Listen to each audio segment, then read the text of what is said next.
Buenas noches, bienvenidos a este pequeño recorrido virtual eh, en el cual pues vamos a detenernos un poco más en el trabajo de uno de los artistas más destacados de la historia del arte moderno y contemporáneo en México.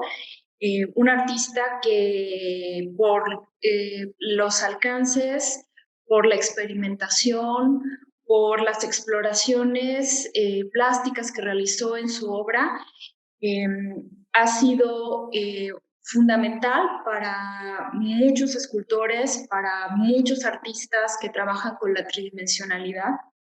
Me refiero a Luis Ortiz Monasterio, el cual nació en 1906, murió en 1990 y a lo largo de 70 años de trayectoria, pues vino a darle un vuelco muy relevante a lo que es la práctica de la escultura en México. Vamos a hacer un recorrido por su trabajo dentro de la exposición monumental Dimensión Pública de la Escultura, la cual, pues, en varios de sus núcleos aborda el trabajo de este destacado artista. Antes de entrar a ver de manera más detenida el trabajo de Luis Ortiz Monasterio, quisiera platicarles algunas cosas de nuestro artista. Él entra muy joven a estudiar en la Escuela de Bellas Artes eh, y a él le toca ser alumno de artistas que se formaron dentro de la Escuela de Escultura y Talla Directa, quienes además buscaban establecer una escuela de escultura mexicana, es decir, una escuela, una manera de hacer escultura que se pudiera identificar como una escultura propia, como una escultura que no descansara en el clasicismo del siglo XIX, que no descansara en las influencias venidas principalmente de Europa, de cierta manera de hacer escultura que se practicó mucho en el siglo XIX y principios del siglo XX, muy influidos por el academicismo europeo. Y pues a Luis Ortiz Monasterio le toca entrar en este periodo de transición, en este periodo en el cual hay una búsqueda de un nuevo lenguaje escultórico. Eh, y por ello, pues fue muy, muy importante su entrada a la Academia de San Carlos y sobre todo el contacto que tuvo con un maestro en particular que fue Francisco Reyes Pérez. Francisco Reyes Pérez no solo, digamos, lo enseñó, por decirlo de alguna manera, a ver los espacios, al manejo del material, a la técnica de tallado, al moldeado, sino fue muy importante para él porque lo puso en contacto con la escultura precolombina, que va a ser determinante en todo el trabajo de Luis Ortiz Monasterio. Posteriormente, Luis Ortiz Monasterio se va a los Estados Unidos. Él va a estar en los Estados Unidos en 2 temporadas. Va a estar de 1925 a 1927 y luego de 1928 a 1929. Y este viaje también va a ser muy importante porque los 2 viajes, o sea, las 2 temporadas en las que está en Estados Unidos, porque va a entrar en contacto con otro tipo de práctica escultórica, vamos a denominar una tendencia internacional de la escultura, donde conoce el trabajo, por ejemplo, de Henry Moore, donde conoce las obras de Brancusi, de Lipchitz, de Mestrovic, que van a ser para él muy importantes porque de momento se encuentra con pues otro tipo de experimentación plástica que no estaba en el discurso de la escuela de escultura mexicana, ¿no? Eh, es una experimentación mucho más cercana a lo formal, mucho más cercana a las posibilidades de la ductibilidad del material, a la experimentación con la forma, y eso también va a impactar de manera muy fuerte a Luis Ortiz Monasterio, de manera que él va a decir a lo largo de su trayectoria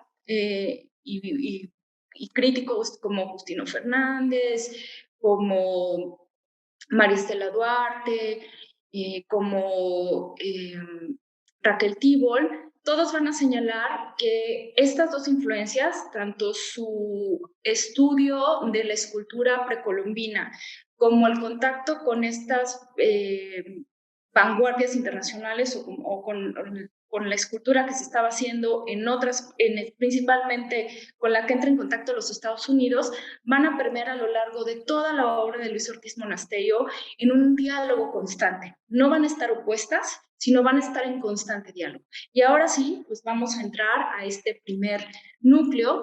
Este primer núcleo de la exposición de Monumental habla precisamente sobre la escultura nacionalista.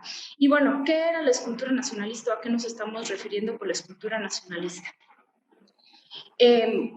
Para decirlo de manera breve y quizá un poco burda, pero es para que entremos un poco en conversación, posterior a, una vez que, digamos, como les comentaba yo, el cambio del siglo XIX al siglo XX trajo a México no solo una revolución, digamos, en términos políticos sociales, sino también una serie de revoluciones a nivel de las prácticas estéticas, es decir, de la práctica artística.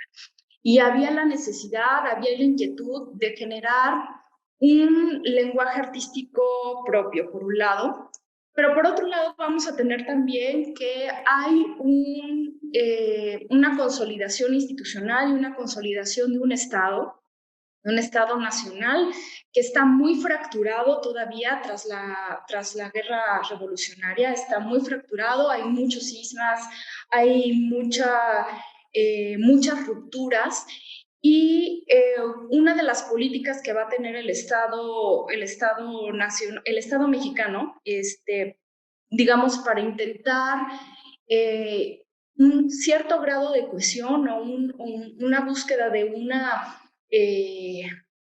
consolidación de un nuevo proyecto tras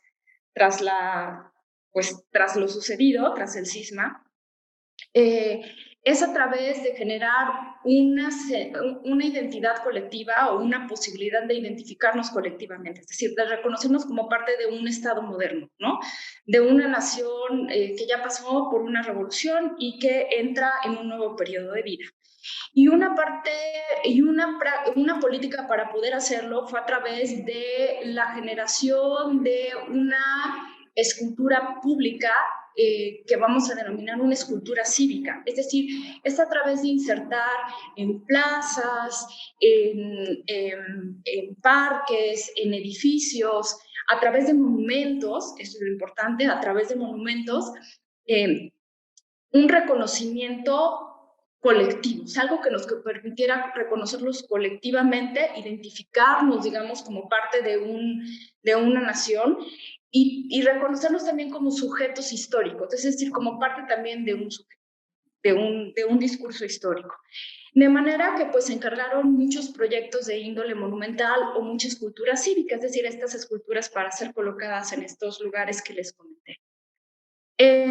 Si bien Luis Ortiz Monasterio no va a entrar en esta parte de los proyectos públicos en el periodo inmediato, es decir, en el periodo de 1930 a 1940, va a entrar un poquito después, va a ser parte de este movimiento. Pero antes de que él se sume, digamos, a esta escultura pública, vamos a encontrar que Luis Ortiz Monasterio va a empezar a proponer esta, esta exploración del lenguaje precolombino o este estudio de lo precolombino y su análisis de las vanguardias, pero también de la influencia del academicismo. Y lo que va a proponer va a ser una ruptura total. Y para esto quiero que me acompañen a ver estas piezas de Luis Ortiz Monasterio, esta cabecita que vemos aquí, o esta otra pieza que es la nube. Si me acompañan también, vamos a ir un poco más acá. Aquí al fondo vemos otra pieza, otro par de piezas de Luis Ortiz Monasterio. Esta es el intelecto. Y esta pieza, que es aquí está, el Apolo. Esta piecita que vemos acá. Team perdidos, pero aquí estamos.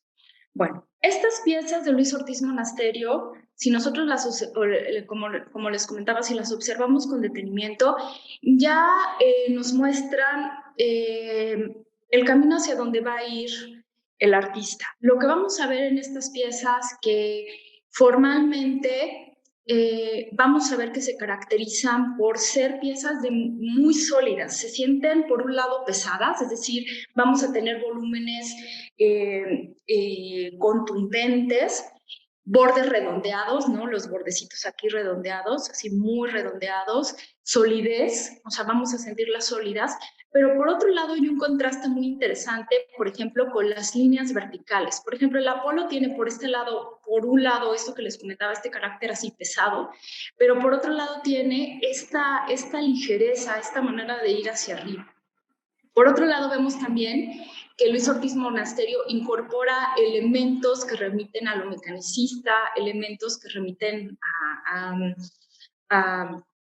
digamos, algo que rompe por completo con la idea de lo que debería ser una escultura del Apolo, ¿no? O sea, si nosotros usualmente pensamos en las esculturas que se hicieron sobre todo hacia fines del siglo XIX o que se hicieron siguiendo todavía la tendencia del clasicismo, pues tenemos esta recreación no solo del tema mitológico, ¿no? El Apolo y Dios Sol, ¿no?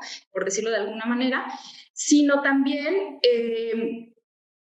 retomar, digamos, las proporciones de la escultura clásica griega y romana, ¿no? Con las proporciones que se mandaban, ¿no? De tal a tal altura, tal y tal dimensión entre las partes, etcétera. Y lo que aquí vemos es que Luis Ortiz Monasterio reconvierte todo eso, introduce esta voluminosidad, introduce estos elementos mecánicos y entonces digamos que el tema mitológico se ve completamente trastocado. Igual sucede, por ejemplo, si bien el tema no es mitológico, en esta otra piececita que vimos, en la nube, por ejemplo, lo que nosotros vamos a ver es, nuevamente, por ejemplo, lo que plantea Luis Ortiz Monasterio con la ruptura, por decirlo de alguna manera, o con esta especie como de distorsión del orden en el cual nosotros esperaríamos de ver la representación del cuerpo humano, ¿no? Tenemos por un lado que está puesta hacia abajo, o sea, vemos los pies hacia arriba, la cabeza hacia abajo, pero la cabeza hacia abajo no está como esperaríamos que fuese la representación naturalista del mismo, es decir, una vertical, ¿no? Sino lo que vemos es que de momento se rompe esa vertical y nos introduce una línea completamente horizontal para presentarnos, digamos, de manera frontal el rostro del personaje y una vez más vuelve a rompernos la línea al colocarnos esta escuadra con la mano que sostiene esta como representación de un relámpago. O la representación de la cabeza, que además fue una pieza que adquirió un premio en uno de los salones de escultura.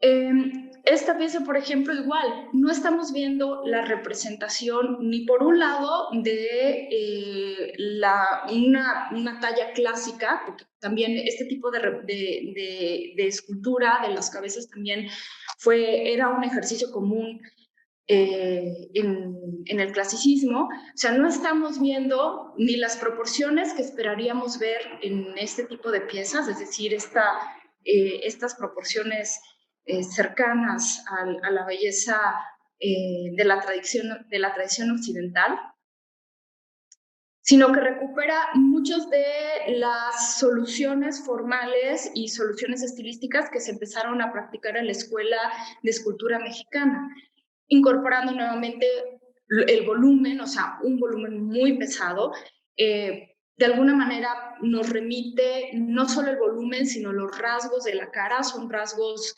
que nos remiten, por ejemplo, a los rasgos que podemos encontrar en ciertas representaciones de las culturas mexicas o de los toltecas, o incluso, no me atrevería a decir aquí de los olmecas, pero bueno, hay una referencia, digamos, clara, una conexión ahí. Y es esta incorporación de otras posibilidades de la representación, ¿no? De las posibilidades también del material, ¿no? Que es piedra, que eso también es algo muy importante. Luis Ortiz Monasterio va a trabajar profundamente la piedra. De hecho, Luis Cardosa y Aragón, este importante crítico de arte, dijo alguna vez que la piedra hablaba a través de Luis Ortiz Monasterio. Estas indagaciones van a ser llevadas a un nivel muy distinto, ahora sí, en los proyectos de escultura cívica o de escultura monumental que realizó Luis Ortiz Monasterio a lo largo de su carrera. Luis Ortiz Monasterio, sobre todo, va a realizar estos proyectos durante el periodo de la presidencia de Adolfo López Mateos. Realizó varias comisiones de arte público en este periodo. Aquí vamos a ver algunas maquetas, algunas fotografías que registran el proceso de algunos de los proyectos más importantes de Luis Ortiz Monasterio. Uno de ellos fue la fuente de Netzahualcóyotl. Y quizá para algunos de ustedes la tienen bien presente porque se encuentra en el bosque de Chapultepec. La fuente de Netzahualcóyotl la realiza Luis Ortiz Monasterio entre 1955 y 1956. Para quienes han tenido oportunidad de verla, la fuente de Netzahualcóyotl está constituida por dos cuerpos o dos volúmenes en forma de escuadra que configuran una plaza, una plazoleta. Hacia el fondo hay un remate, un talud, es decir, una especie de trapecio, y hay un motivo votivo, hay como una especie de motivo votivo ceremonial, y está la escultura de Netzahualcóyotl, que aquí podemos ver una parte de la misma, y obviamente en ese talud están estos abrevaderos o estos arbotantes, que son la representación, digamos, que usualmente también se asocia a Netzahualcóyotl, y por aquí sale el agua. Lo interesante de este proyecto, en el cual aquí en la exposición hay varios registros del proceso de esta obra, que lo que también es muy interesante o lo que es importante destacar de esta obra, era también a su vez una propuesta arquitectónica.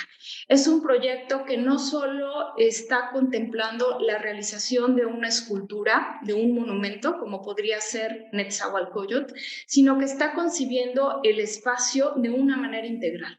Es decir, cómo la escultura, en este caso, genera todo un ambiente, cómo propone una lectura del espacio y también una relectura, que eso me parece muy importante, de la simbología y de la cultura asociadas, digamos, a la figura de Netzahualcóyotl dentro de la cultura azteca. O sea, Luis Ortiz Monasterio no se limita, digamos, a recuperar, por ejemplo, como quizás se puede observar de manera detenida es lo más que me puedo acercar, perdón, aquí en estos motivos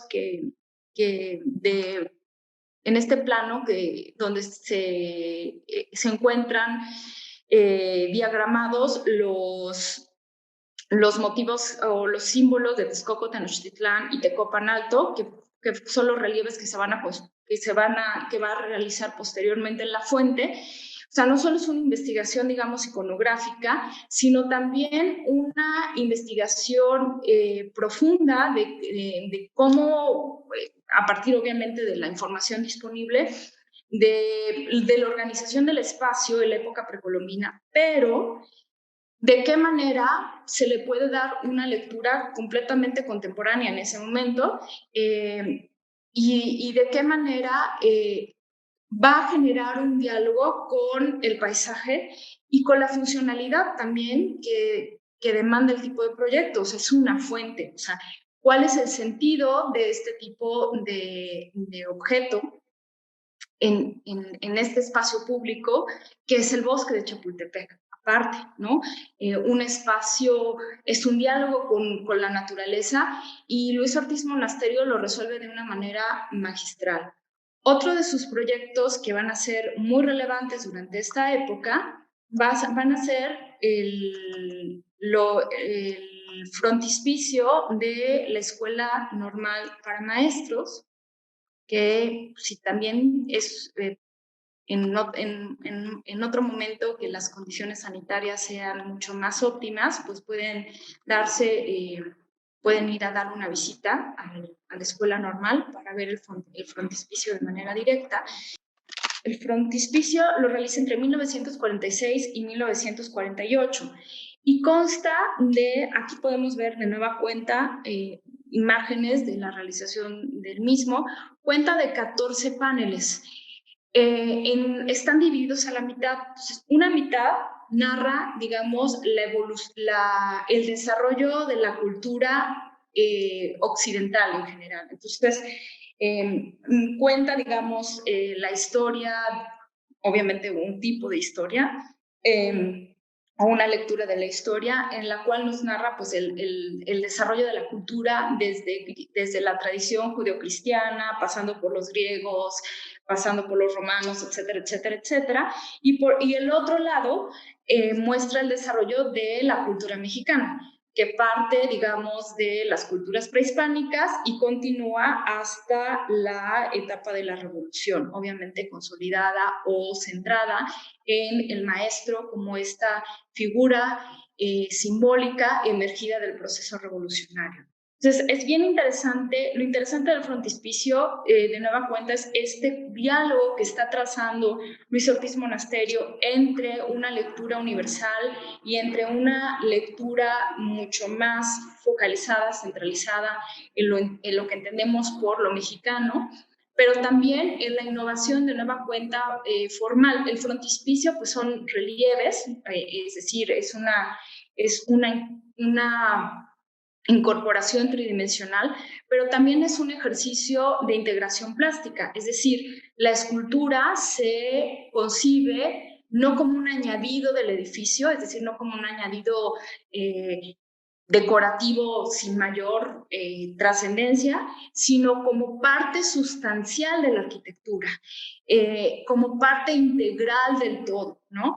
El frontispicio no puede ser sin los relieves y los relieves no pueden ser sin el frontispicio. Eso es lo interesante de esta propuesta de Luis Ortiz Monasterio. Y el contraste, nuevamente, también es muy interesante ver el uso, digamos, que hace de los paneles, que tienen esta especie o de alguna manera remiten a una cierta técnica cinematográfica, lo cual también es muy enriquecedor de verlo, porque también nos permite otro tipo de lectura en relación con el espacio. A la hora que nos desplazamos a lo largo del lugar, a la hora de que hacemos este recorrido, pues estamos haciendo también una sucesión de imágenes muy semejante a lo que podríamos pensar a la sucesión de la cinematografía.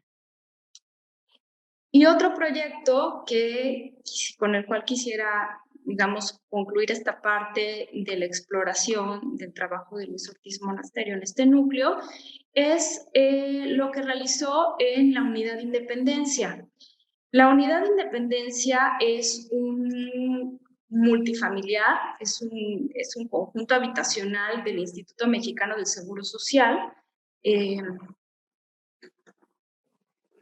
Aquí estamos. Lo que creo que es importante destacar del trabajo que realiza aquí Luis Ortiz Monasterio es que nuevamente le planteó no solo una manera nueva de cómo enfrentar su trabajo arquitectónico en espacios públicos, sino también una nueva lectura del diálogo que la escultura hace con la arquitectura y sobre todo el espacio social que generan una con la otra. O sea, como unidad habitacional es un espacio que está destinado para la convivencia humana. La elección de la figura de Quetzalcóatl no fue gratuita, o sea, por eso obedece también, porque la figura de Quetzalcóatl remite de alguna manera a la armonía, a la convivencia, a las artes, por toda esta simbología asociada a Quetzalcóatl dentro de la cultura dentro de la cultura prehispánica. Y Quetzalcóatl, lo interesante es que se presenta sobre todo como un hombre, o sea, tiene esa dimensión humana. Vamos a encontrar en diferentes espacios de la Unidad de Independencia, ahorita me voy a detener un poco más, la presencia de Quetzalcóatl desde un punto de vista de la iconografía, o sea, del símbolo con el cual se le representaba se les representa, digamos, dentro de la cultura prehispánica Quetzalcóatl, pero lo que va a predominar es esta figura o esta dimensión humana de Quetzalcóatl.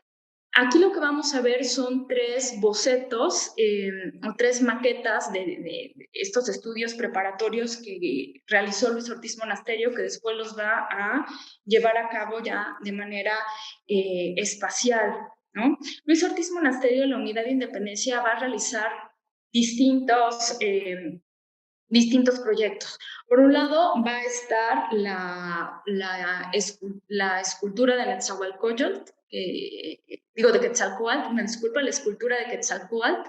Por otro lado va a estar la Plaza Cívica y el Teatro al Aire Libre. O sea, va a realizar va a intervenir distintos espacios de la Unidad de Independencia. Como les comentaba, tenemos esta dimensión humana de Quetzalcóatl, de aquí tenemos este boceto, y nuevamente lo interesante es ver cómo hace esta representación de Quetzalcóatl, en la cual no es solo la recuperación simplista de los elementos o la iconografía, sino es una incorporación también de esta experimentación plástica y de los lenguajes de vanguardia con los que él había entrado en comunicación y que le interesaba explorar.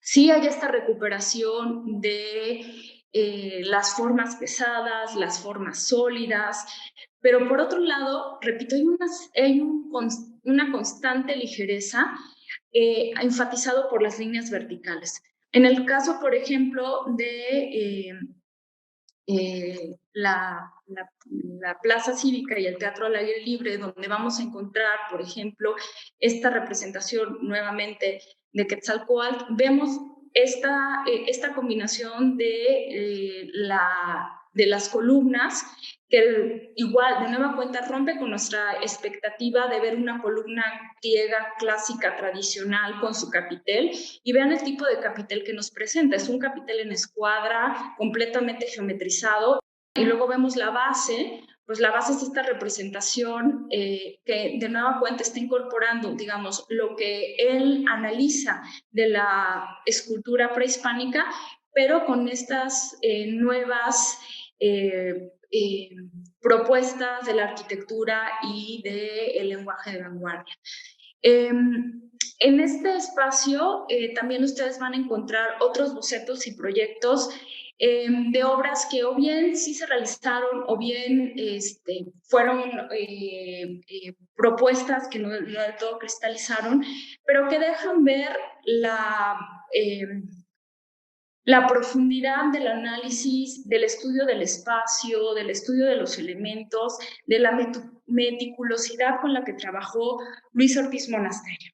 Entonces, ahora quisiera que me acompañen a otro núcleo de la exposición, donde vamos a ver otra faceta de Luis Ortiz Monasterio completamente distinta. Luis Ortiz Monasterio se va a revelar como un profundo vanguardista. Y esta vanguardia nuevamente no quiere decir que abandona las exploraciones anteriores, sino al contrario, se sume mucho más de lleno en ellas. Eh, lo que vamos a ver en distintas piezas, él va a trabajar piedra, va a seguir trabajando piedra, va a trabajar yeso, va a trabajar bronce, va a trabajar terracota, va a trabajar eh, también hierro, va a trabajar todos estos materiales eh, y va a comenzar a hacer estas eh, figuras, estas obras en las cuales va a intentar decir, bueno, qué es lo que es posible hacer con el material? Y número, ¿qué es lo que es posible revelar a través de la forma y de la línea? Lo que vamos a tener es una producción muy amplia, muy variada, en la que, por ejemplo, vamos a ver este tipo de exploraciones como estas formas que muchas de ellas no tienen título, algunas se denomina, esta por ejemplo es la figura sentada número 1, o esta no tiene título, o esta por ejemplo, muchas tenemos las figuras yacentes, o tienen el nombre de composición, como composición número 1, composición número 4, en las cuales Luis Ortiz Monasterio va a jugar con, por ejemplo, estos juegos de formas incrustadas, ¿no? O sea, aquí lo que tenemos, por ejemplo, es este tipo de formas incrustadas o esta separación de las formas también. Va a ser este juego entre los vanos, es decir, entre los espacios, digamos,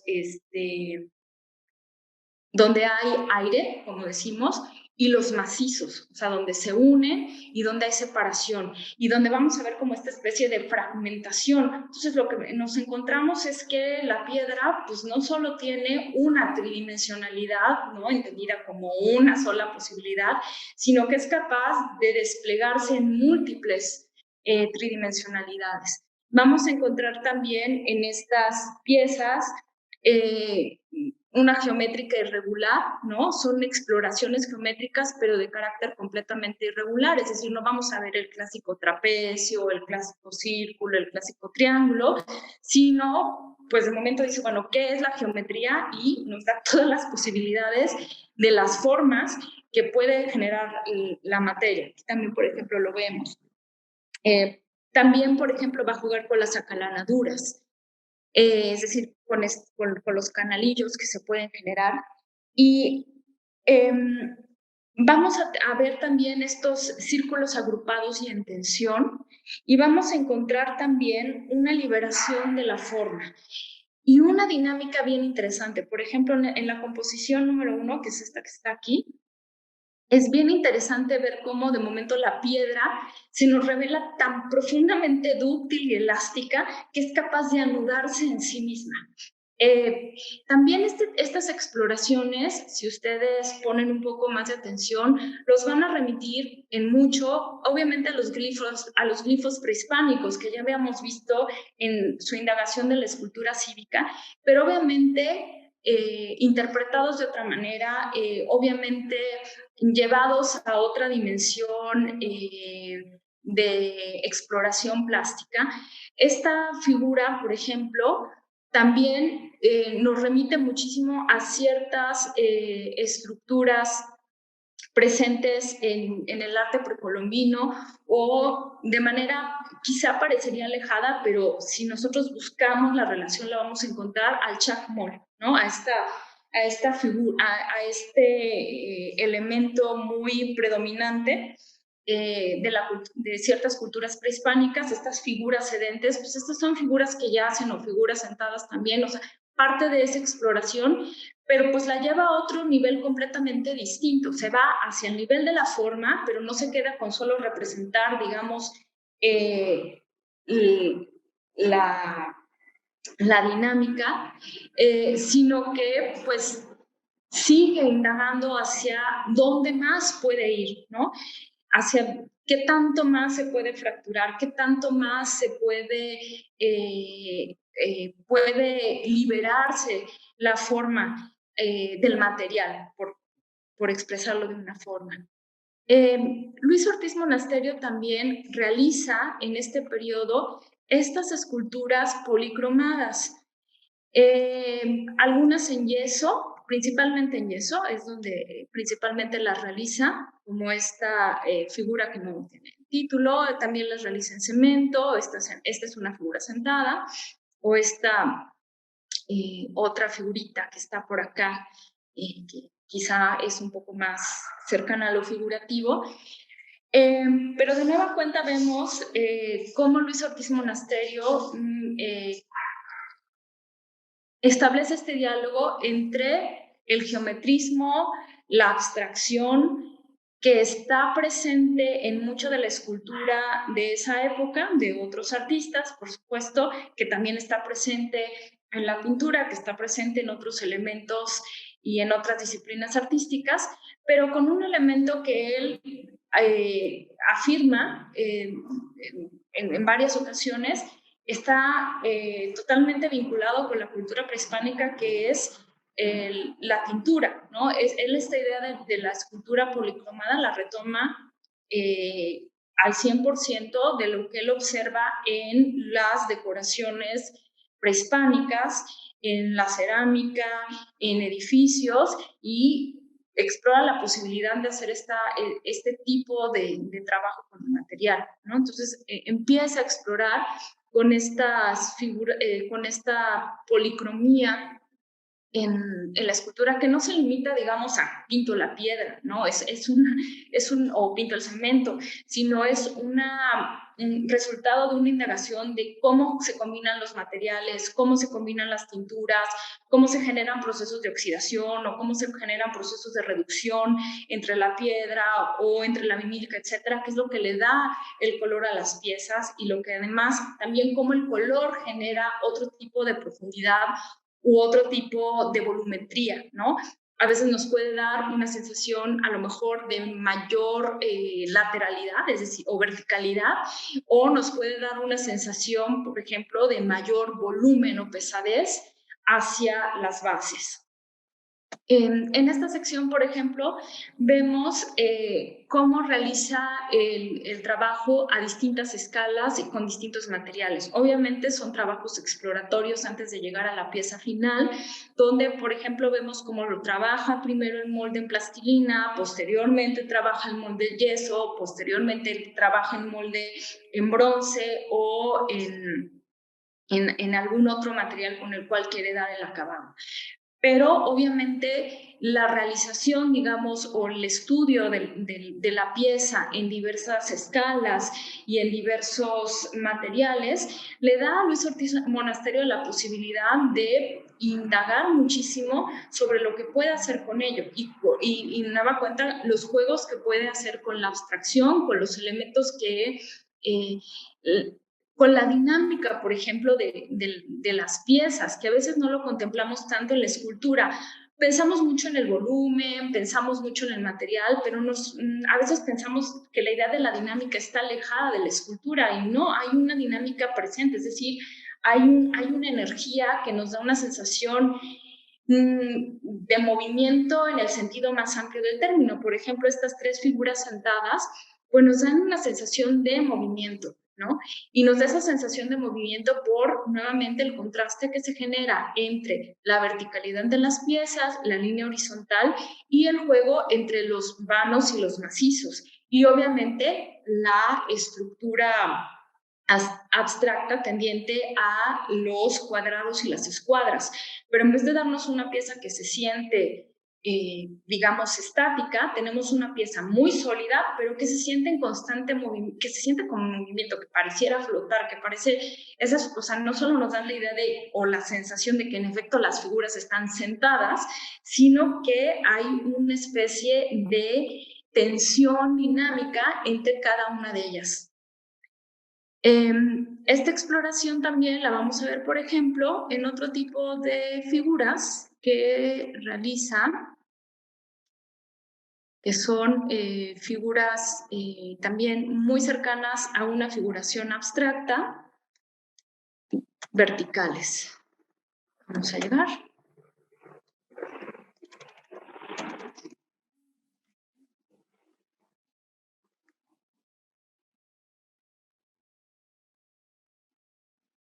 estas figuras de Luis Ortiz Monasterio, que de nueva cuenta, muchas de ellas simplemente es figura mecánica o figura número 1 o sin título, o bueno, esta sí, o el cohete espacial. De nueva cuenta, tenemos el juego entre la abstracción y la figuración, pero aquí, por ejemplo, hay un cambio interesante de lo que venía explorando Luis Ortiz Monasterio. De momento nos encontramos con una serie de piezas que juegan menos con el volumen sólido, por decirlo de alguna manera, que juegan menos con los bordes redondos y juegan más con las líneas verticales y con las líneas puntiagudas o con los elementos, digamos, agudos, que se le denomina, con la parte aguda, ¿no? Lo cual, pues también nos habla nuevamente de una exploración acerca de la dinámica del material, ¿no? Vamos a encontrar que es material que oscila entre el yeso, la piedra, el cemento, etcétera, y que nueva cuenta lo que Luis Ortiz Monasterio con estas figuras nos está proponiendo es, pues, cómo encontrar esa dinámica, ese movimiento en el material, esa energía que está inherente. Y esto va a ser muy importante, por ejemplo, para escultores que posteriormente sí se van a plantear la escultura como una cuestión de energías libres, es decir, que van a indagar con materiales completamente que no se habían pensado, como puede ser el viento, como puede ser la luz o como puede ser el sonido, pero eso no hubiera sido posible sin este tipo de indagaciones como las que realiza Luis Ortiz Monasterio, en el cual pues, nos está proponiendo que hay cierta energía en el material y una energía que la escultura también tiene que indagar. Entonces, como podemos ver, Luis Ortiz Monasterio es a lo largo de toda su trayectoria un profundo innovador de la escultura, un profundo innovador de lo que el material puede hacer, del trabajo también del escultor. Nos presenta también un escultor, o se presenta también como un escultor sumamente comprometido con su propia, con la historia, con la historia del país, por decirlo de alguna manera, como un artista profundamente interesado en hacer una conexión mucho más fuerte entre el arte y el público, ¿no? Los públicos, a través no solo de sus proyectos cívicos o de escultura cívica, que es lo que podríamos pensar que bueno, son los más directos porque son los que nos encontramos en los espacios abiertos, pero también en este otro tipo de propuestas escultóricas que conectan con aspectos muy espirituales presentes también en la obra de Luis Ortiz Monasterio. Luis Ortiz Monasterio fue un hombre que tuvo mucho interés por, por el estudio de las religiones, por el budismo, por estudiar los aspectos que subyacían a la filosofía, por ejemplo, de las culturas prehispánicas. No se limitaba simplemente a decir, qué bonito está el talud, sino, o sea, realmente es una investigación profunda de la filosofía, de la ética, de la estética que estaba detrás. Y toda su obra se va a caracterizar también por una profunda indagación espiritual. A veces estas exploraciones abstractas que nos pueden parecer completamente alejados de un discurso humanista, al contrario, están muy signadas por una profunda reflexión sobre el individuo y sobre el papel del ser humano y el papel del arte en su vida. Y bueno, con esto cerraría yo este pequeño recorrido por el trabajo de Luis Ortiz Monasterio, que como lo decíamos, como lo dice el título de este pequeño recorrido, está entre el nacionalismo y la vanguardia y sigue siendo uno de los artistas más sorprendentes y que vale siempre la pena regresar a su trabajo para poder seguir pensando sobre las posibilidades de la escultura. Pues muchas gracias por habernos acompañado. Por favor, síganos, sigan nuestras actividades en las redes sociales del Museo de Arte Moderno, tanto aquí en Facebook como en Twitter y en Instagram. Y recuerden que Monumental, Dimensión Pública de la Escultura, continúa hasta el 13 de junio. Pues están invitados a visitarla en el Museo de Arte Moderno, siguiendo todos los protocolos sanitarios necesarios, o bien pueden acompañarnos también en el recorrido 360. Muchas gracias.